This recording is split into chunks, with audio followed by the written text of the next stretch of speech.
কর্তামা আমাদের বাঁচান কর্তামা। কি হয়েছে ভাই? আমরা মকিমপুর থেকে এসেছি, গায়ে মহামারী লেগে গেছে। কি মহামারী? কিছু মনে করো না, এসব মহামারী নিয়ে তোমরা এই বাড়িতে ঢুকলে কেন? মরতে আর কোথাও যাওয়ার জায়গা পেলে না?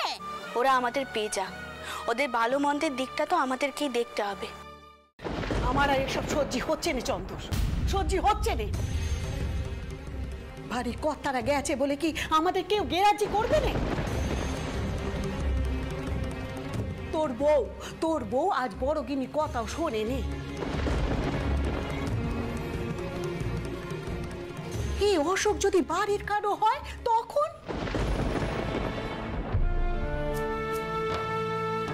শুনেছি কয়েকজন ঢুকছে, এমন মহামারী লেগেছে যে গা শুধু উজাড় হয়ে গেছে।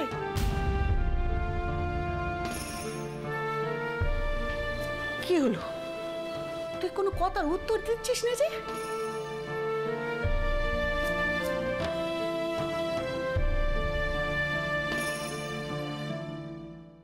তুই বাড়ির কর্তা হয়ে বাড়িতে এরকম বেপত্তি ডেকে আনতে পারিস নে?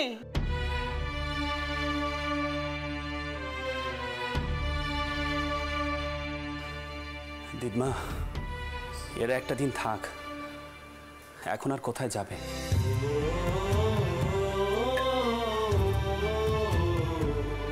আমি কালই একটা ব্যবস্থা করছি।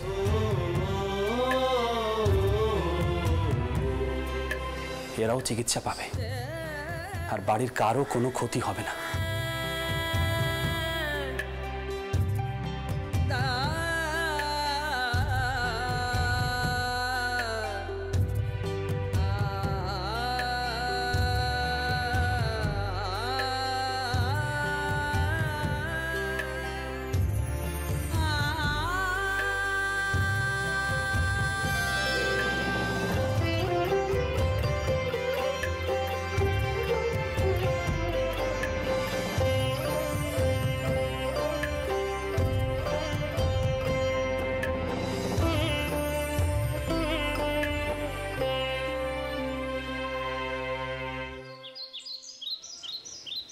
আরে চন্দাবু, তুই তো স্বপনের কথা ঠাকুর মশাইকে কয়েছিস? কি কইলেন তিনি? তিনি তো এক আশ্চর্য কথা কইলেন। তিনিও নাকি বিষ্ণু পাদপদ্মে বসে স্বপন দেখেছেন। তিনি তো আমাকে কইলেন আমার কপে নাকি স্বয়ং গদাধর আসছেন। কি গো, তোমরা কি শুধু শুধু দাঁড়িয়ে দাঁড়িয়ে গপ্পই করবে নাকি? জল নেবে নে? তোমরা দুটিতে গপ্প করো, ঘরেতে মেলা কাজ পড়ে আছে, আমরা যাই। গপ্প করার সময় আমাদেরও নেই গো। ও চন্দ্রবাবু, যা না শিগগিরি গিয়ে জলটা তুলে নিয়ে আয় না।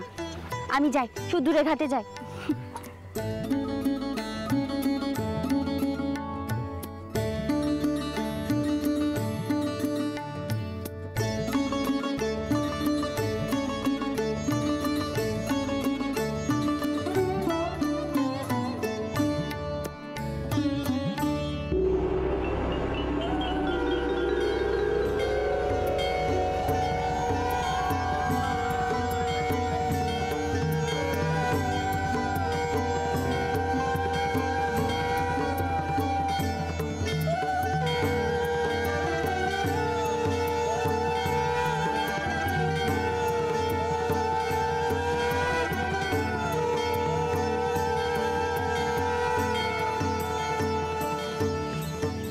দেখছি আমি, এ কি কোনো দেবী?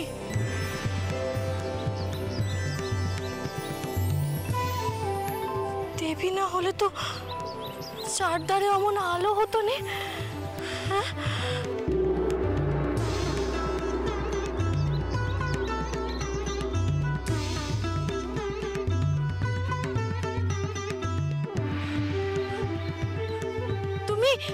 তুমি কে গো? হ্যাঁ, এমন রোদে তাপে তোমার কষ্ট হচ্ছে না?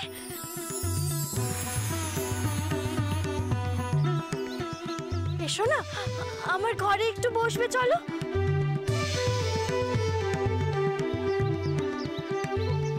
একটুখানি ওখানে বিশ্রাম নিয়ে তারপর মুখে কিছু দে না হয়।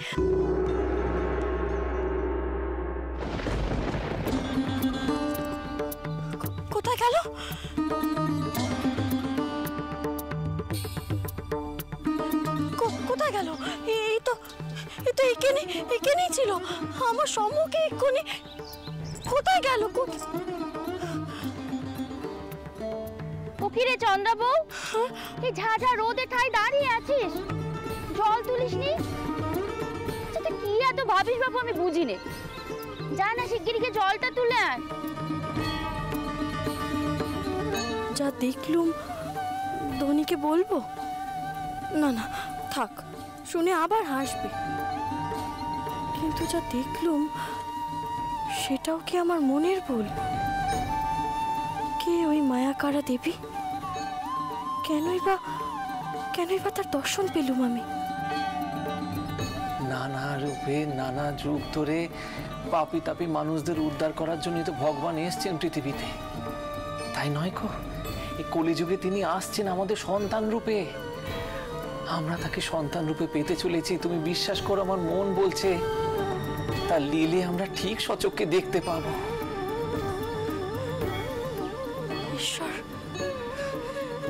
ঈশ্বর আমার উপর এত করুণা করলেন। জয় রঘুবীর, জয় রঘুবীর।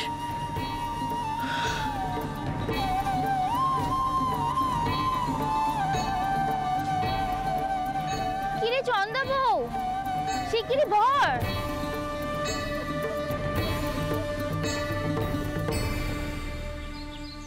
আজ খুব মন দিয়ে তোমার পুজো করবো রঘুবীর। আমার মনটারে তুমি আনন্দে ভরে দিয়েছ।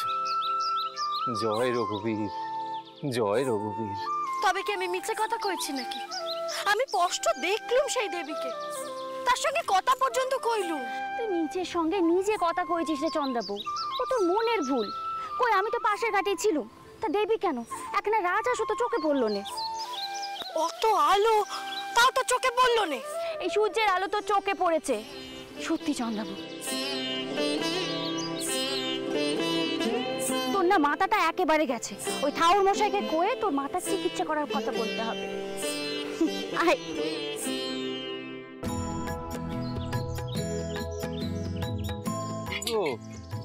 তোমার হলো? চলো চলো চলো। এই ধনী কামার নিন না বড্ড অবিশ্বাস, জানেন? কেন, কি হলো? কি? আমি একটু আগে না পুকুরে এক হাঁসে চড়া দেবীকে দেখেছি, তার সঙ্গে কথা কয়েছি, তাকে ঘরে আসতে বলেছি, আর ও সেই কথা বিশ্বাসই যাচ্ছে না। ওকে বললাম যখন, ও হাসাহাসি করছে এই কথা শুনে, বলছে আমার নাকি মাথার ব্যামো হয়েছে। চন্দ্রাবু, দেব দর্শন হয়েছে গো তোমার। এমন ভাগ্যে কি আর সকলের হয়? হয় না, হয় না। এমনটা হবে এখন থেকে। কেন জানো তো? তোমার গব্বে যে স্বয়ং তিলকেশ্বর আসতে চলেছেন গো। এখন অনেক দেবতারা আসবেন দর্শন করতে, বুঝেছো? তবে একটা কথা কইব, এসব কথা পাঁচ কান করো নে। আমায় বলো, আমি শুনবো, বিশ্বাসও করব, কিন্তু পাঁচজনকে এমন কথা কইও নে চন্দ্রাবু, কেমন?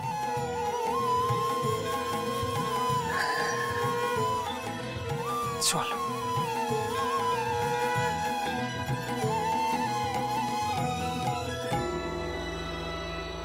গোমস্তা মশাই, আপনাদের লোকজনের মধ্যে কাজকর্মের ব্যাপারে বেশ গা ছাড়া ভাব দেখছি। আপনি খুব ভালো করে জানেন ব্যবসার কাজকর্মে এরকম গা ছাড়া ভাব আমার একদম পছন্দ নয়।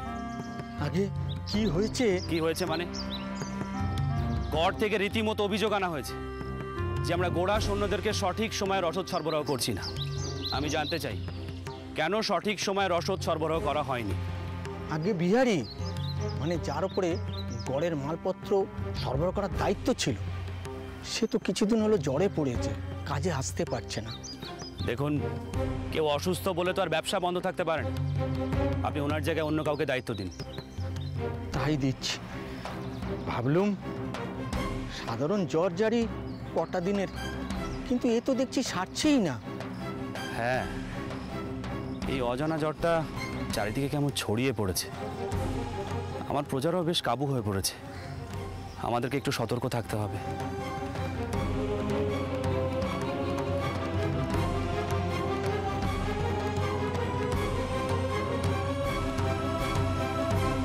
হ্যালো ডাক্তার সিমসন, কি ব্যাপার বলুন তো? আপনাকে বেশ চিন্তিত বলে মনে হচ্ছে। চিন্তার কারণ ঘটিয়াছে mister Das. Hello doctor Simpson, কি ব্যাপার বলুন তো? আপনাকে বেশ চিন্তিত বলে মনে হচ্ছে। চিন্তার কারণ ঘটিয়াছে মিস্টার দাস, খুবই চিন্তার কারণ। একটা জ্বর হইতেছে এই শহরে, যার কোনো চিকিৎসা করা যাইতেছে না, ধরাও যাইতেছে না কি কোথা হইতে ওই জ্বর আসিতেছে। এমনকি গড়ের গোলা সৈন্যরাও নিস্তার পাইতেছে না। আমার ভয় হইতেছে ইহা না এপিডেমিকের আকার লয়। এপিডেমিক মানে তো মহামারী। তার মানে এই রোগ তো বড় ছোঁয়াচে। Yes mister Das, yes. থুতু হইতে পোশাক হইতে এই রোগ দ্রুত ছড়াইতেছে। ভারী কর্তারা গেছে বলে কি আমাদের কেউ গেরাজি করবে না? তোর বউ আজ বড় গিনি কথাও শোনে নে। এই অসুখ যদি বাড়ির কারো হয় তখন? আপনারাও একটু সাবধানে থাকিবেন। বাতাসে এই রোগ ছড়াইতেছে। আক্রান্ত রোগীর ধারে কাছে এখন আপনারা যাইবেন না, ওকে?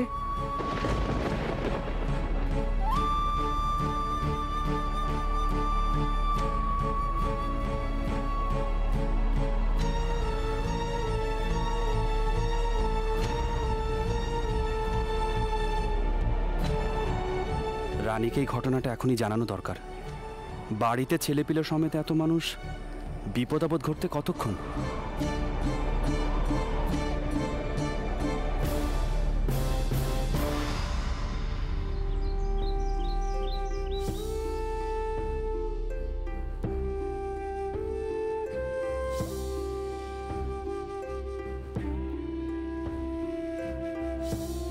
জানো রানী, ডাক্তার সিমসনের সঙ্গে দেখা হলো। তিনি বললেন গোড়াশুনোদের মধ্যেও নাকি এই রোগটা দেখা দিয়েছে। একটা বড় ছোঁয়া আছে। এদিকে মহামারীতে আক্রান্ত সব রোগীদেরকে তিনি আলাদা করে রাখতে বলেছেন। সবাইকে এমনভাবে আলাদা করে রাখলে ধূপকাঠের মতো মানুষদের কি হবে বলুন তো? তারা তো তাদের জমিদারের কাছে এসেছে। দেখো রানী, সবই মানছি, কিন্তু ছেলে পুলের ঘর, রোগ ব্যাধি তো আর বাদ বিচার করে না। আমাদের একটু সাবধান থাকতে হবে। সব ঘরেই তো ছেলে পুলে আছে, কাকে কি কইব বলুন তো? মা, ও মা, মা তুমি কি চাও বলো তো? আমরা সকলে মরি। তা সে তো কষ্ট করেই কইতে পারে। রোগে মুখে না মরে আমরা বরং গলায় দড়ি দিই। পদ্ম, এসব তুমি কি কথা কইছো? আর অন্য কি কথা কইবে বলো দেখি? তুমি যেচে বাইরে থেকে মহামারী নিয়ে এসে ঘরে ঢুকিয়েছো। আর তুমি খুব ভালো করেই জানো রোগে শয়ে শয়ে লোকেরা মারা যাচ্ছে, আর যারা সুস্থ আছে তারাও ভয় পালাচ্ছে। তাও তুমি গাদা খানিক জোড়ো রোগীকে নিয়ে ঘরে ঢুকিয়েছো। পদ্ম, এমন স্বার্থপরের মতো কথা কইতে তোমার লজ্জা করছে না? শুধু নিজের কথাটুকুই ভাববে। রানী, ওকে কেন বকাবকি করছো? ও তো ভুল কিছু বলছে না। দেখো, তুমি যেভাবে সবকিছু দেখো, সবাই তো তেমন ধারা নাও হতে পারে। মা, তুমি আমাকে স্বার্থপর বললে। মা, তুমিও কি কম স্বার্থপর নাকি?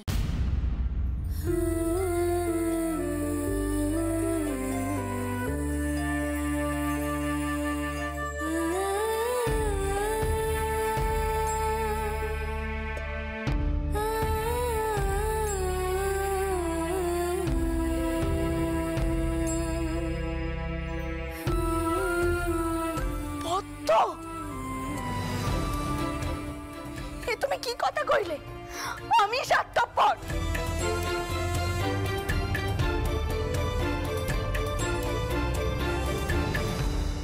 তা নয় তো কি?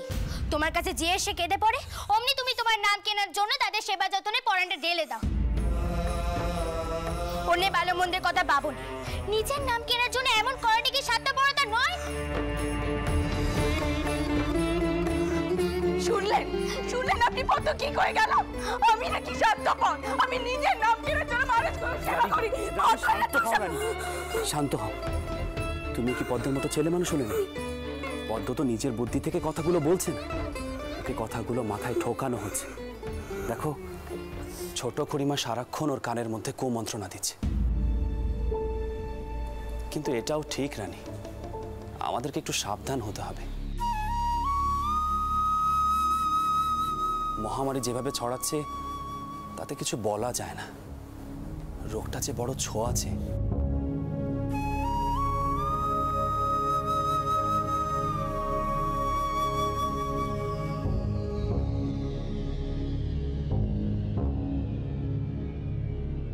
ঠাকুরমশাই, এবার শেতলা পুজোয় যা যা লাগবে আপনি আমাদের বলেন। আমি না চিনিবাস, তা কি করে হয়? তুমি তোমার সমস্ত কাজকর্ম ছেড়ে আমার ঘরে শীতলা পুজো জোগাড় যন্ত্র করবে? শীতলা পুজো কিন্তু এবারে বড় করে করতেই হবে। শোনা যাচ্ছে পাশের গায়ে এক অদ্ভুত রোগ হচ্ছে, অনেক লোকজন মারা যাচ্ছে তাতে। হ্যাঁ, সে তো আমিও শুনেছি। আর তো শোনাশুনি কিছু নেই, আমার নিজের চোখেই দেখলুম। ঘরে ঘরে জ্বর, প্রতিদিনই কেউ না কেউ মরছে। মরক লাগলো বলে। আমাদের জজমানদের বাড়িগুলোতে এখনো কিছু হয়নি ঠিকই, কিন্তু হতেই বা কতক্ষণ?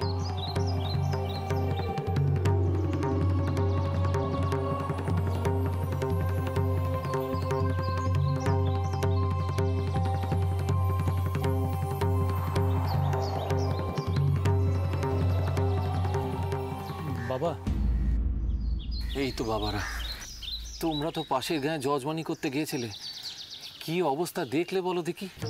অবস্থা খুব খারাপ বাবা, মরকের বয়স সকলে গা চাটছে বাবা।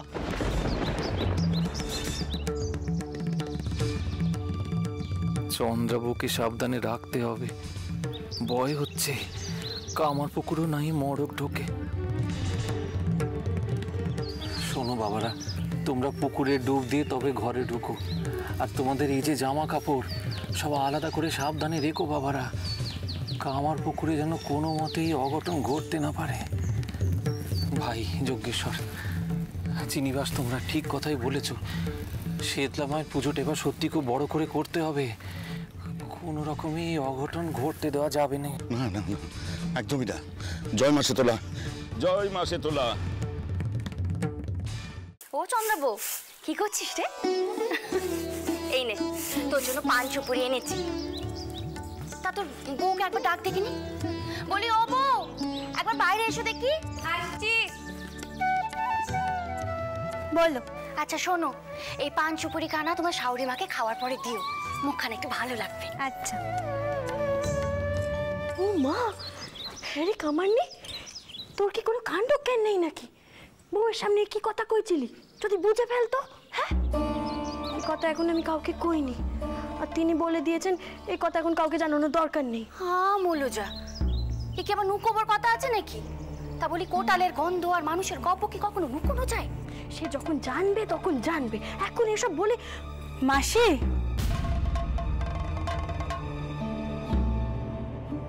পেশাদ নেবে নাকি গো? হ্যাঁ গো, দাও গো দাও। এই বাড়িতে যে সাক্ষাৎ রঘুনাথের বাস, তার পেশাদ পাওয়া যে বড় ভাগ্যের ব্যাপার। আচ্ছা শোনো মা, তোমার মাকে একটু সাবধানে রেখো। শুনলাম চতুর্দিকে নাকি জ্বর জারি হচ্ছে, ওই কোবরেজ বদিও নাকি সারাতে পারছে না। আর ওই পাশের গায়ে তো শুনলাম মহামারী নামলো বলে। ও মা, সে কি কথা রে কামান্নি? কই, আগে তো শুনিনি কো। জানি না বাবু, কবে এই কামার পুকুরে আবার ওই মহামারী রোগ নামে। শোন না, তুই অমন চিন্তা করিস নে, কিচ্ছুটি হবে না কো। আমার ঘরে স্বয়ং শীতলার ঘট আছে, আর আমার মা বড় জাগ্রত।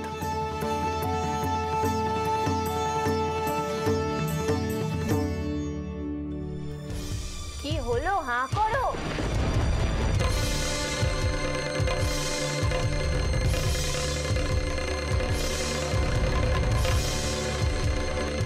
কি হলো? জ্বালা দিচ্ছ না কেন? দেখো না, দেখো না, জ্বালা দিচ্ছে না।